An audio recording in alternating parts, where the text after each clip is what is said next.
Hello viewers and welcome to the Team VVV podcast. We're back again. It's a year of podcasts we've been doing here. Wow, hasn't time flown by? But of course I'm joined again today by Kevin. Hi guys. And back with us again is Ed. Hey. Hey, brilliant. Ed's back to the team. So it's just three of us tonight then. And we'll go through some of the racing gaming news. It's been pretty busy on the site recently. So just catching up, we had the Indy 500 this weekend. We've got to talk a little bit about that. Wonderful watching the race, the energy, the excitement, certainly a lot more exciting than the F1. And of course, with that, we've had the new Project Cars 2 images showing the Dallara DW12 chassis there in action. And so far, it's looking good, isn't it, guys? We've got the classic Indy cars as well. I think certainly they found a lot of new fans this weekend. There's no doubt about it. I'd love to know. I think the audience was 500% bigger than normal. Wow. So that's sort of the Alonso. Apparently, it's like practically a national event in Spain, and it was wonderful to see how Fernando did. I think we're all going to be asking you a question now: is Fernando's McLaren going to be in the game? I think we all hope it will be. It absolutely has to be. And I think with the McLaren video we saw recently, relation to Project Cars 2, I think it's likely it will be in there. I can see no reason why it wouldn't be. But check out those images on the website. Looking pretty impressive, guys. Yeah, I mean, it's nice to see some classic content as well thrown in, which we have seen from from previous Slightly Mad Studios titles. So it's good. Perhaps not the biggest surprise, but it's still good to have that. And who doesn't love sort of jumping into one of these sort of 50s and 60s cars or whatever, and really sort of putting the pedal to the metal. There's something about these old cars that is so magical, and they look incredible, and they simply don't make them like this anymore, which is probably a good thing, because let's face it, they were very dangerous, and a lot of people would lose their lives, so it's they were real men back then, whereas now it's not quite still, the same. well, not quite, but they're still men. I mean, that Scott Dixon crash was scary, huge. Yeah, I mean, had that landed 2 feet further up, he'd have been dead. If he'd landed on his head, he would have been dead. It always surprises me just how slight modern F1 drivers actually are. They don't need to be big, huge men like they used to be. It seems like you could be a lot smaller these days, and it's actually a benefit. Yeah, well, and that's where it's wrong, you see, because I've always said, if you're riding a horse, fine, I get that. Horses grow to a certain size. You need to be as slight as possible. But cars can be 4 tons if they wanted them to be. I mean, at the end of the day, I think that you could build for any size, but they've decided that they'd like to. I go quite moodily because I'm 6'6", and they don't make cars for someone who's tall. No. But there's no reason why they can't. It's not like riding a horse. But I mean, it's very different. I mean, back then, years ago, I mean, there wasn't the physical training there is today. You also needed a lot more experience. When you got in the car, you didn't have mechanics who set it all up first with computers. You had to know how to build your car and run it. Absolutely, yeah. You were the mechanic. So it took until sort of your mid-40s before you became a top racer in Formula 1. Amazing, isn't it? Yeah. IndyCar. But either way, really enjoyed the race this weekend. Glad the drivers came out of that crash okay. And of course, Sebastian Bourdais, after his operation on the practice before the race, was okay as well, and really look forward to testing this out in Project Cars at some point later this year. I've had fun in the IndyCar already, and I can tell you it was very exciting. Ed, you've tried it as well. Good fun, wasn't it? Yeah, it's an amazingly responsive car, handling wise. It's definitely very different to a Formula 1 car. You might think they're quite similar, but I think they've definitely got those nuances ironed out. Yeah. And as far as the pictures go, it's great to see some shiny cars out on track with the more modern pictures that we got, and big fields of cars as well. Yeah, it looks really, really good. See a full field behind. Can you imagine what it's going to sound like? It's going to sound amazing, isn't it? All these old race cars. Wow. And think about how it's going to sound inside a stadium track like Indianapolis is. It's like it's a big bowl, basically. Yeah. So imagine the acoustics that they're going to have to try and reproduce there. It's going to be insane. It's from inside the car, especially using a VR headset, it's going to be very, very intense. Wow. Yeah. It's going to really take something. It's I'm really looking forward to trying it in VR. I mean, I really there's something about the open wheel cars that works so well in VR. I guess it's the the cars open up. You can look around you. That's so much clarity. You know, it really does lend itself so well, doesn't it, to VR? It does, because when you're wearing the VR headset, it feels like you're wearing a helmet. You've got that kind of same limited view as you would sort of wearing a helmet. So it just gives you that feeling of being in the car. It's really good the way the car sort of wraps around you as well. You feel quite claustrophobic in that car. Yeah. And that's a feeling that you just can't convey until you try it for yourself. But either way, that's looking good so far. It's all worked out well for Project Cars 2, isn't it? I mean, 6 months ago, there's a lot of people who wouldn't have cared about IndyCar license. Now everybody wants to try it. So, and it could be even bigger next year. So great news for them. That's all falling into place. Elsewhere, we've got the news that Formula Fusion will be coming to the PC on the 1st of June. Yeah, surprise. Yeah, big surprise. Not the best release window in the world. It's a knee-jerk reaction, isn't it, to get the game out before Wipeout?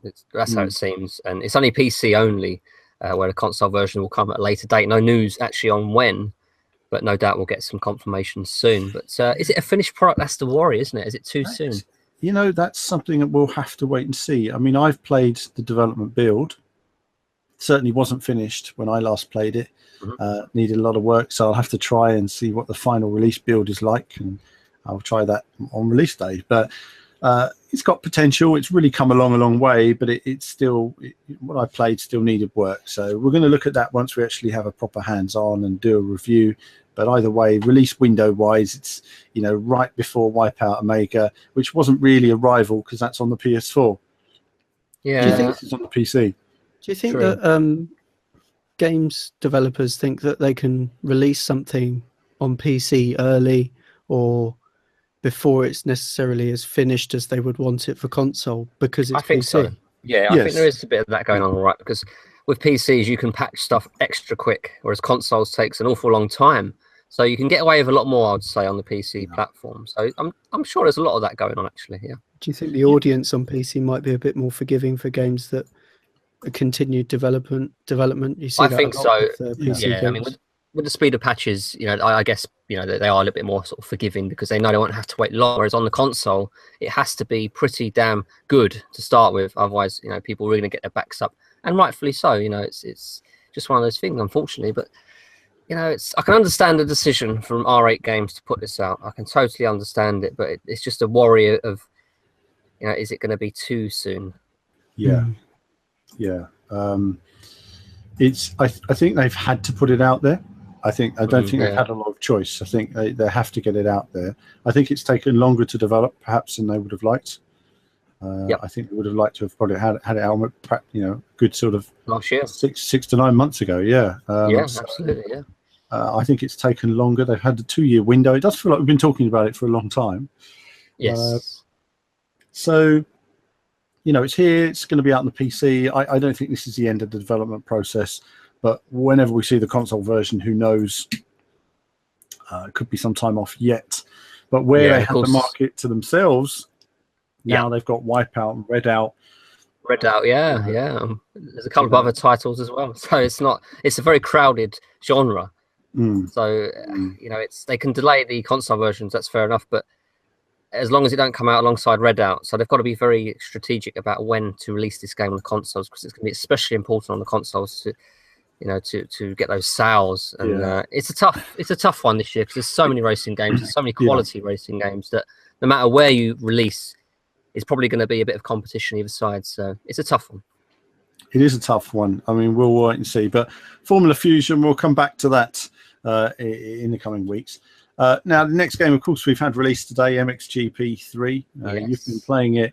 I haven't had a chance to play it yet. I went onto the PC version. A few people were complaining about it. I haven't played it on the PC yet, but some people are loving it. But it has had a massive update this evening, so I will get on there after the update, and we'll see what that's fixed. But first impressions, are you liking it, Kevin? I am. I was so surprised just how different it was to number 2. You know, I was expecting 2 with some bells and whistles. I mean, granted, the career mode is pretty much the same with a few little elements thrown in. It's more or less a copy and paste with some elements thrown in, but that's not really important. The most important thing here is the handling of the bikes and the weather and of course also the graphics and audio. It's a complete package now, I find, compared to 2. So although the career mode doesn't perhaps have as much innovation as it should have, all the other elements come in and make it an altogether different package. So it's largely forgiven, basically. It just feels so different. The bikes feel very satisfying to ride. You've got that nice level of control, which you didn't quite have in number 2.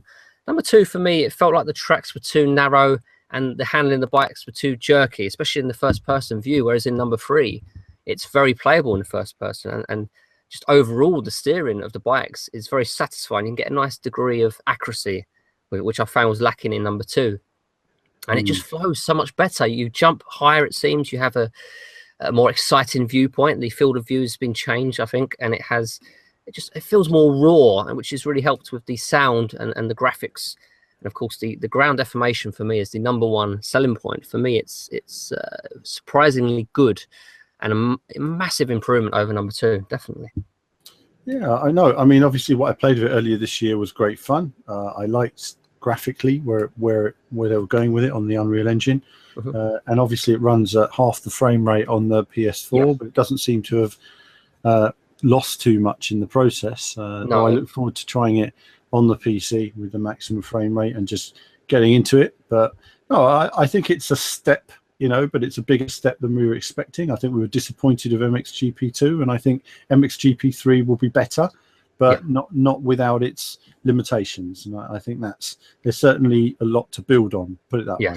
Yes. I mean, it's a good foundation for the next Unreal Engine 4 MXGP title, where I really feel that the career mode now really needs updating, and they need to add something interesting in there, much like they have with MotoGP 17. Something new needs to go into MXGP 4 because it is getting a little bit stale on that front. But like I say, all the other elements really do freshen up the title, and for that alone, it's worth picking up. Whether you pay full price or not is up to you, of course. But in terms of motocross titles, I mean, surely it's the best we've had in years. So it's worth a purchase if you're even mildly interested in motocross. Yeah. Now staying with the bikes theme, we've had some new screenshots released today for Isle of Man. Isle of Man is taking place next week, or in the next few days. Actually, next few days it's kicking off.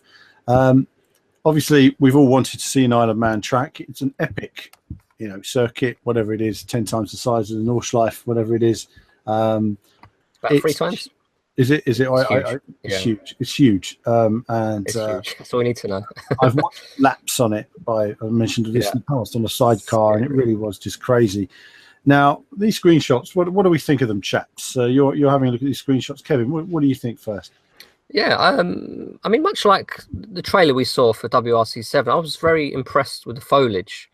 And we're seeing it again here in these screenshots on the website. You have this lovely foliage going on. We have the trees, the bushes. It really does bring the environments to life. It's got a nice sort of color about it. You see a bit of some of the grass and flowers and bits encroach on the track surface there, the road surface. That's really good to see as well. And you have some nice sort of hard shadows going on as well, which I was impressed with. We can't really comment on the bike models because they're so far away. So we can't really say anything on that front. The curb in the picture does need a bit of weathering, I feel. It's a little bit too sort of clinical, a bit clean. But overall, looking at this picture, I'm very impressed with the surroundings. It just feels like a real place, but a little bit less impressed with the track surface, possibly. Yeah, I'll tell you my feelings. I'm just looking at a real photograph of that corner as I talk about this. And firstly, the curbing is incorrect. Curbing's not right. They do repaint the curbings before the race on the inside, so at least it doesn't tend to look as weathered, and the bikes shouldn't be going over it. It's quite a lumpy curve. It's not a flat curve that you see there. There's also on the real track, there's white lines in the middle of the road. It's a standard road. That's it has interesting. White lines on the outside and the middle. So where you mentioned the foliage is encroaching, well, it doesn't look like it does in real life, or at least it does up to the white lines. So that's quite vital track detail that's missing there at this stage. You're being a bit fussy there, though, but I know. It's lines though, because even just simple lines on a track does add character to adds that character to the road. It's a real road. It's not just a path. It's a real road with lines on it. So worth mentioning, this is very early. This is very early. It's just one of those things that when I look at it, I think that's fine, but it doesn't doesn't have critical details on that. Because what am I looking at when I play a bike game? Well, generally, a lot of people complain about trees and stuff these days, but I'm not looking at trees. I'm looking at apexes. That's what I'm looking at. I'm looking at breaking points. So that's something there that I'm. So I think it looks like a really nice, playful environment that I see there, but it doesn't look real yet. And I think it needs some work. But we're going to see that. And some feedback that's come out is actually pretty good from people that have played it. So, you know, we are looking forward to it. It does look like they've put a lot of detail into the foliage. Yes. We'll just have to wait and see how it. I mean, compared to say Dirt 4, it's, to me, this is levels above in terms of foliage detail. You know, it's very impressive. I imagine, you know, they're going to sort the road surface out, because they can't have an environment that looks this good and have the road surface let it down. That is something that needs to be looked at. Looking at the other two screenshots, though, they look very nice. Very nice. I mean, the one with all the people in the stands on the left, I've just noticed that all of them are sitting with their hands on their knees, all in exactly the same position. Yeah, it looks quite funny. They're ready to do a Mexican wave. That's what it is. All about the Mexican wave. And other than that, obviously they've not populated the track yet. That is very early looking screenshots there. So I do look forward to it when they've got all the detail, the marshals, the bikes and everything else, the ambulances, you know, all that sort of there. Looks good though, doesn't it? The sky looks nice. It's everything looks pleasant. Background like a church or something. There's lots of detail there, and it does feel real in certain shots. And you know, like I said, the road surface perhaps just lets it down in one or two shots, but it seems like they've got all the elements there to make it feel real. Yeah, they've got the elements in place, you know. So it's just that. But that eye for detail, you know, I know people have criticised Ride 2's tracks for not having certain chicanes and stuff like that, and it means a lot to the fans, because you know, if they're trying to replicate a lap time of their hero rider, they want to have those corners there. And also, you know, riders want to be able to use the game essentially to help them learn the circuits as well. And if they can't, it's such a big undertaking though, hasn't it? You've got to put things in perspective. You know, we've got a pretty small development team here, and they've got this mammoth, I think it's like 37-mile road course to you know, recreate, and they don't have the resources to laser scan, so they have to do what they have to do, you know. So it is what it is. It's good to see TT coming back. It's not going to be perfect, but it's a good start. And perhaps if there's enough popularity here, you know, we could see future games with TT and maybe better model tracks. But it's all about resources, isn't it, and money. So it is what it is, basically. Yeah, I mean, like you say, I recognise the limitations of all these developers, and we know what a big undertaking this is to model. And it might be this is a phase 1, and that we see improvements in sequels and stuff like that. But either way, I mean, I look forward to seeing how it's developed. We will have some gameplay soon in the next couple of weeks. We'll have some gameplay, and I'll give you guys some feedback on that. So, Isle of Man TT looking good. Elsewhere, of course, I was at Liddon Hill the weekend, just having a little tour. If you haven't seen that, do check it out. And we've run our preview coverage now on Dirt 4, so look forward to seeing the final review build there, and in which case you'll see more content of Dirt 4 in action. And looking forward to that. Elsewhere, we've had the Porsche trailer revealed for Project Cars 2.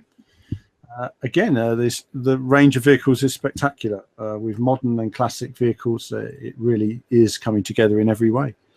What do you think, Kevin? It's quite an impressive trailer, isn't it? It is, and it's an impressive package that gets more and more impressive by the week. It seems like Slightly Mad add something new every week to the title, so it's becoming this huge mammoth package that, you know, it's so big, it's got so much there that as long as it runs, you know, reasonably well, it has to be a must-buy title, isn't it, for racing game fans this year? Certainly one of the, you know, the top titles of the year. You know, Forza Motorsport 7 really has to pull something out of the bag to compete with Project Cars 2 if it all runs nice and smooth. Yeah, I mean, it's going to be super competitive for E3, so we're looking forward to that. And of course, we'll be running our preview to E3 soon as well, so we'll see that. And also Project Cars 2, some eagle eyes spotted the Algarve circuit on there as well. So we know it's got lots and lots of circuits, and Nvidia are actually showing Project Cars 2 when showing off one of their new gaming laptops this week as well. And they've got a gaming laptop now that includes a GTX 1080 as its inbuilt graphics card. Just to show you how laptop graphics have gone. I wouldn't want that laptop on my lap because my lap can you imagine? will be on fire in no yeah. time. Yeah. So yeah, the problem is not the power with gaming on laptops; it's overheating. That's Ventilation. yeah. You know, I am concerned about. We'll wait and see. So that's that. Also on the website, Martin's interview with Playground Games has gone up. Yeah, pretty epic stuff, isn't it? Mm. A detailed interview. Yes. Do take some time to read that. It will take some time, but it was a wonderful insight, and a big thanks to Playground Games for giving us that access and for giving us their time as well. Really appreciate that. Of course, Forza Horizon 3 was winner of several of the VVV awards, so great for them for giving us that access. Elsewhere on the site, we've got that little bit on Cars 3. It'll be a fun little game for kids, you know, but it's on there, and we'll be trying to see some of that at E3 as well. And other than that, that's mainly the news. We've got new iRacing circuit as well. What's that? Myrtle Beach. Yep, I've probably not said that. half a mile oval, so much like what we've seen in GT Sport with the very small oval where you're sort of turning more than you're going along the straight. So it's one of those tracks that I guess you have to be a fan of it to really sort of get into it. But it's not really. I can't do that. No, it's just too small. I get dizzy playing things like that. I literally get dizzy. It really just doesn't appeal to me. But I think things like that are amazing when they're live and you're there and it's live. But to play in a sim world, I don't know. I tell you what, I wouldn't fancy it in the VR. Put it that way. No. To be honest, if any game was going to have it, it was going to be iRacing. Yeah. I mean, iRacing's got so many oval tracks. I mean, even a half a mile oval tracks, I think they've got quite a few. So it's like you say, yeah, if it's going to be in any game, it certainly is iRacing. Elsewhere, of course, there's no GT Sport update yet. We are looking forward to what happens in GT Sport, but it seems like all the news on that is being held back for E3 as well. So that's the main news of the past week, chaps. I don't think there's anything else that's come up. Is there anything so far you've noticed? No, not really. It seems like the calm before the storm now, doesn't it? Just before E3, it's all going to kick off pretty soon. Of course, we're going to get some reveals before E3, as we always do, but it's all looking forward to next week and the week after now. So it is a bit quiet on the news front, and it has been for the last couple of weeks, really. It has been. I mean, but like you say, it's gonna build up. We've had some good content as well on the channel, so there's lots on the YouTube channel to check out. So questions then. Let's check out the questions on Facebook from Mark Kiernan. He says, with the latest GT Sport 1.06 update, have you noticed a massive improvement over the 1.05 update, mainly graphics boost according to the PS4 Pro hardware? No, because I haven't played it recently. I have to say, I played it a bit a couple of weeks ago. It was okay. The lag was so bad in the racing that I just, you know, it was just a bumper cars sort of game, really. I mean, I couldn't take it seriously. Every time you got close to the car in front, he would teleport around a corner or slide around. He wouldn't even drive around corners. The game has massive problems, and frame rate is the least of their worries right now. I really think this. I mean, as a beta, they've not impressed me, but we'll see how it goes. No, I haven't checked since the latest update, and I don't know how much different it's going to be on the PS4 Pro hardware. So next question from Jonathan Jordan. With Dirt 4 coming in a few days, do you think we will see another grid or Toka race driver this year as last year in an interview? I mean, we're going to probably see a grid game in the future, I'd imagine, because they haven't gone to it for some time. Of course, Dirt, in terms of numbered Dirt games, it's been a while, hasn't it, since 3. So I think it was 2011. So this was overdue if you discard Dirt Rally. But grid, yeah, I can certainly see a future grid game in the next maybe year or two. Yeah, I don't think this way. There won't be a Toka game. It's just no, not Toka. Cars just doesn't. It's not what it was. It wouldn't be worth selling. It could be an add-on to a future grid game. Yeah, like to a grid game, to a who knows what else. It could be an add-on to, if you had British touring cars featured within, you know, whether it's Project Cars 2, whether it's Gran Turismo Sport or Forza Motorsport, then you've got the cars in there to run a touring car league. You know, as a standalone game, it's very difficult to say, you know, would that be worth it? But grid, I think grid will return. I've been looking on the internet, and there's various little birds telling me that there's some inklings of that coming in the future. So that might be something we see again next year. Who knows? So Ted Glonka, he says, your thoughts on the state of arcade racing on Xbox or any of the consoles? Do you know, well, it is. I saw there's a thread on NeoGAF about that. Where are the arcade racers? And I know people refer to, there's never been that many arcade racers. People refer to Blur and Split Second in 2010. But, you know, we didn't have many racing game releases. You know, we've got more racing games coming out now than ever before. Yes. I think the problem is we had an overload of arcade racing and no sim racing on the consoles. And now it's kind of going the other way now. But there's definitely a market. We've got Gravel coming, which is going to be an arcade racing game. We've got Need for Speed, which will be arcade racing. We've got, of course, the Crew 2, which won't be serious. So I would actually say there's probably as many games of that genre still coming out as there always has been. There was only ever one or two a year. In terms of Xbox One exclusives, though, it just seems like they're just getting the Forza franchise and they don't care about Project Gotham Racing anymore. It's a real shame.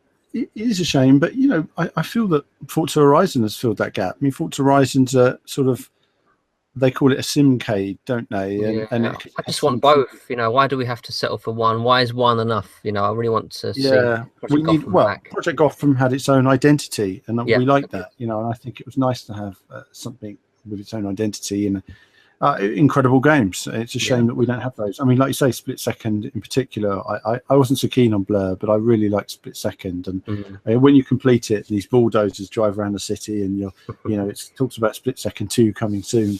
And it was such a shame that game didn't do very well. And, you know, that Disney just, you know, the way it got released, it was such a shame because the technology in it, the vision behind it was fantastic. Fantastic vision there. So, yeah, I mean, I think we're going to see more arcade races coming in due course. I think we're going through a sim period right now. I think esports is sort of driving that as well. Yes. So, you know, and who knows where esports will go? It's like, is it going to be the next big thing, or is it going to sort of fade out over a number of years? We just don't know, do we? Yeah, esports won't fade out. The esports will continue, but will the marketing budgets behind it? There's a lot of big brands saying we're backing esports, but we don't know why right now. That's what's happening, and those big brands might realize, hey, I'm not getting much return on my investment. I'm going to pull my budget, and then it will just become small fry for another 10 years. What you see is photographs of big halls of people in South Korea, and they're like, look at esport gaming, look, and they show that to brands, and brands go, wow, it's like a rock concert, and they say, yeah, this is what esports is like. It's not like that. It's not going to be like that anytime soon. But there is this gold rush right now, and obviously the McLaren thing last week, the world's fastest game, is all about that, isn't it? But we'll have to wait and see, you know, where it all goes. I mean, obviously Rocket League's got its own esport following, but that's not a racing game in the traditional sense. No. So a lot more can go wrong in racing than compared to, say, Rocket League. You know, Rocket League is nice and stable, and, you know, there's not really, I don't think there's much cheating going on, but in racing it's up to interpretation what you can do, how much you can cut a turn and things like that. There's always going to be something that's going to be slightly controversial. Absolutely. Now, the next question is quite a good one, actually, from Adrian Pullen. And he says, where can games like Project Cars, F1, Assetto Corsa, Forza, etc. go next to improve the game? That's quite a good question. I mean, when you look at a game like, in particular, there's a number of different games you've mentioned there. I mean, Assetto Corsa has plenty that needs improving. Yeah. Project Cars 2, on paper, is huge. Yeah. I mean, that is basically the perfect racing game on paper. Yeah. I mean, the list that you'll create to make Project Cars 3 is going to be quite small. It's going to be refinements and improvements. F1 is a difficult one. F1 is quite limited every year because you can't. When you package an F1 season, people say, "Oh, why didn't you just release it as an update?" Well, you can't, because you have to pay for the license, which is full price. So it has to be a full price game. I would love to see a feeder series, but it's perhaps too much of an undertaking for a yearly sequel. But no, it's fine. I mean, you're talking about one model of a car with different liveries. It's the reason why that's not in there is because Bernie wouldn't allow that to be in there, because this is Formula One. It's not about GP2 or Formula 2 as they call it now. Of course, Bernie's out now, so who knows? Yeah, so it might change now. So Formula One, The problem they have is, but say they create a version that has Formula 3, as they'll call it eventually, Formula 2 and Formula 1. What are you going to do the next year? You're just going to do new drivers and new cars? I know. They have to do a gimmick. And like this year, for example, it's a classic cars. Now, I personally feel that in some respects, if you said to me that, I could buy classic seasons of F1 with the circuits, I would love that. I would love to purchase that, some kind of DLC or something every year. I would love that. Just one giant, like iRacing, where you buy the tracks and the cars even that you want. I would love to have a Formula 1 sort of compendium, and you just pick the cars and you tailor the content around your interests. That's right. Yeah, I would love that. So F1 again, there's restrictions. I think Forza Motorsport. Well, they've been Forza Motorsport catch up, don't they? Really, it's about dynamic weather, time of day. Yeah, exactly. Dynamic weather, time of day. That's what they need. Basically, they've been holding back. That stupid Puddles thing in Forza 6 for me was just a gimmick. It was like Forza 5 was not very good either, was it? So they have a bit of repairing to do for the. They do, and so I can see that we are going to get to a point where we have almost the perfect driving game one day. And it's just going to be a case of improving sounds, improving physics, improving various game modes and stuff. And it's going to be about who can get what license. It's going to be terrible competition between who's going to get what license, who's going to be the highest bidder. So it's going to be fierce, the battle between like Project Cars, Forza, Gran Turismo, Assetto Corsa, all these games. It's wow, it's going to be such an amazing, because everyone wants to do one up on the other, and Project Cars getting all these licenses. Forza might think, hang on a minute, they're getting all these licenses, how do we compete with this? So and of course you've got Assetto Corsa and other games that are trying to sort of get their way in the door in terms of popularity. And it's going to be fierce, because there's only so many licenses out there, and there's quite a few games, so it's going to be quite a battle.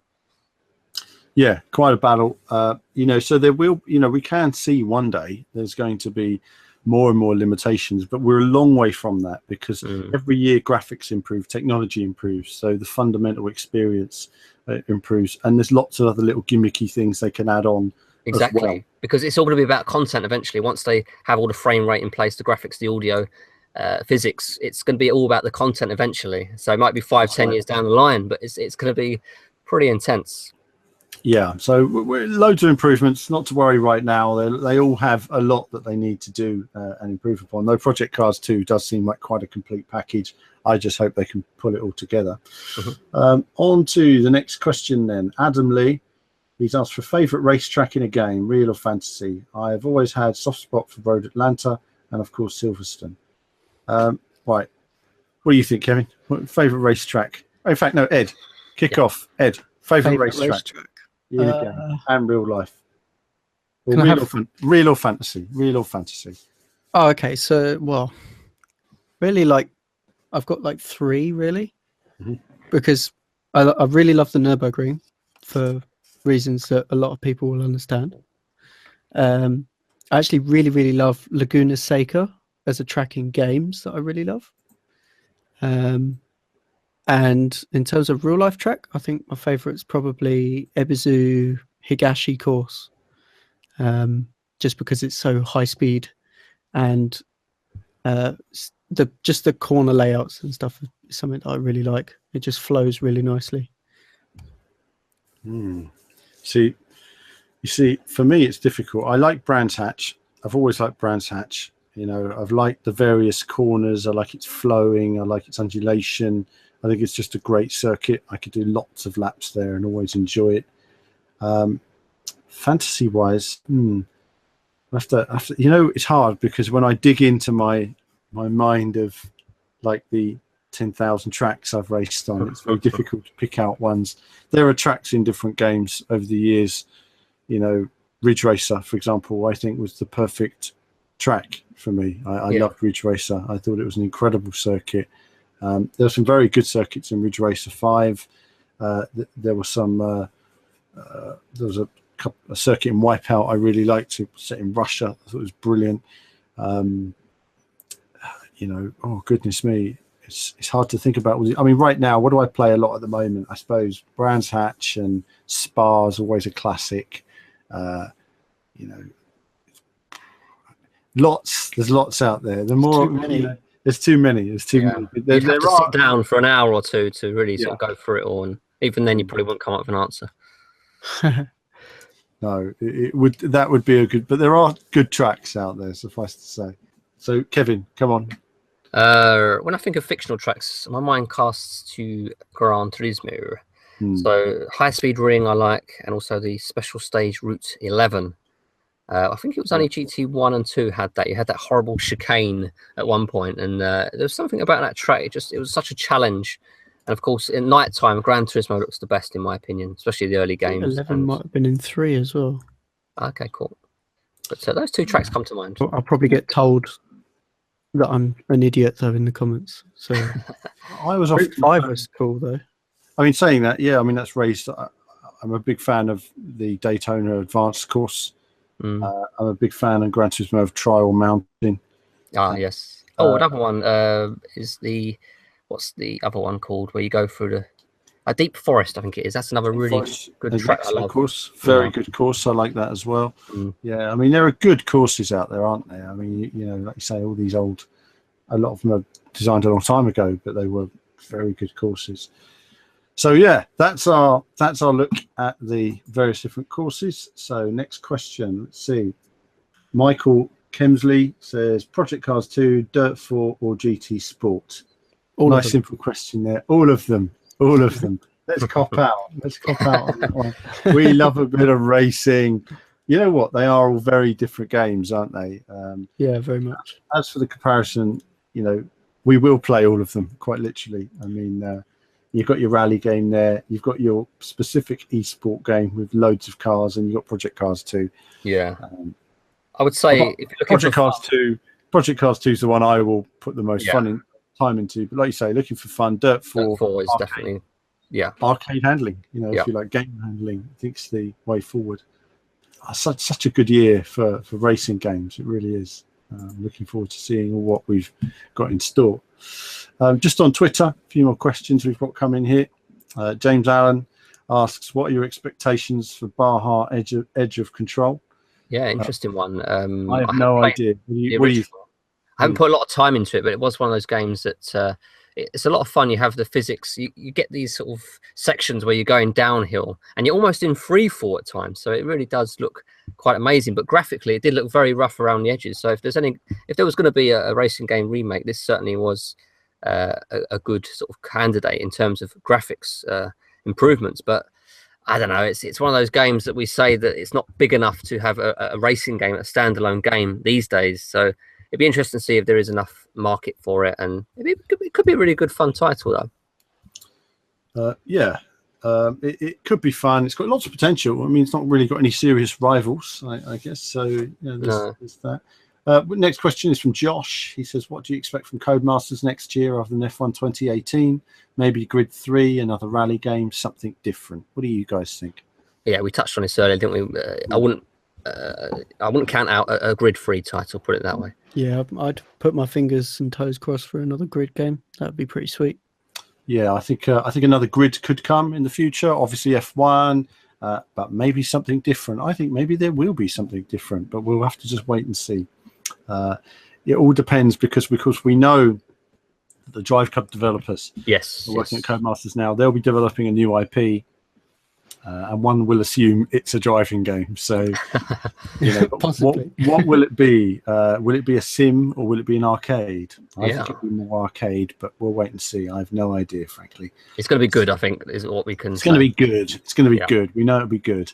Next question is from Rick. He says, do you think Kartcraft will ever be released?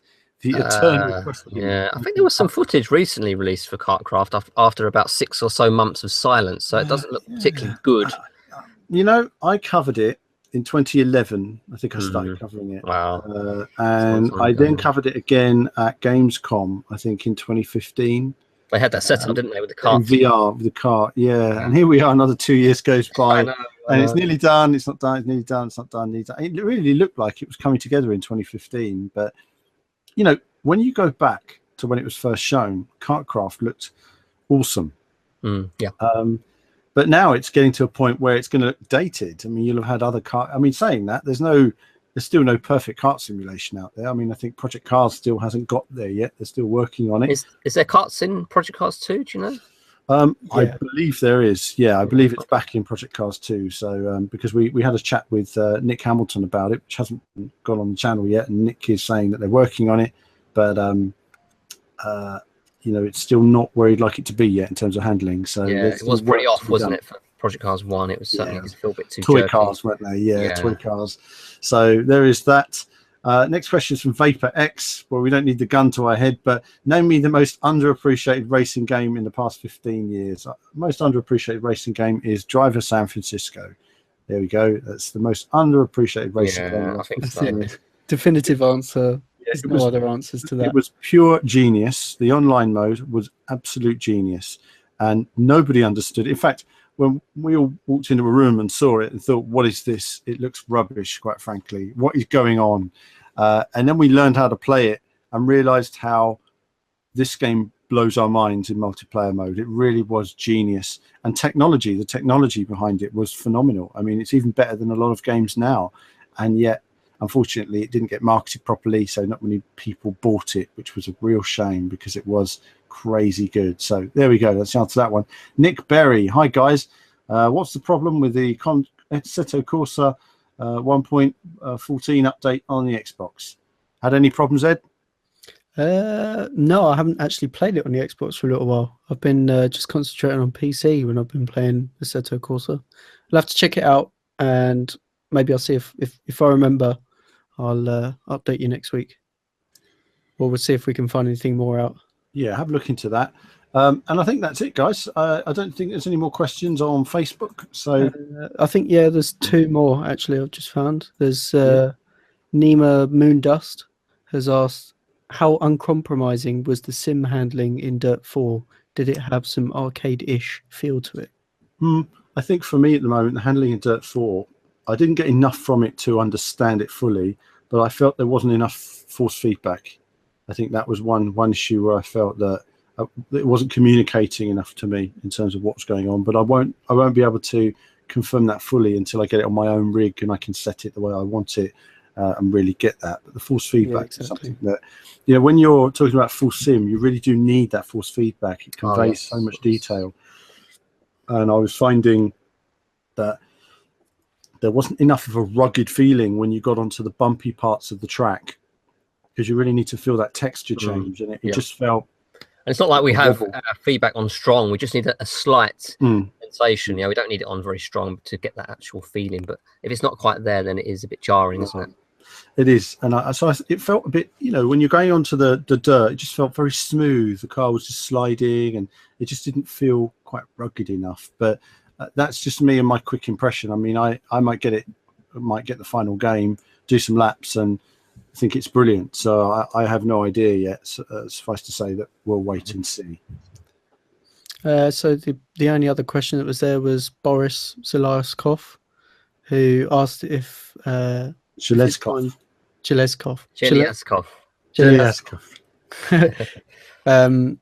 But he was just asking if we think there's another grid game coming, and we've already touched on that a couple of times. But we did see your question. Yeah. And that was that. And that was that, really. So that's it, really, for the podcast. It's been.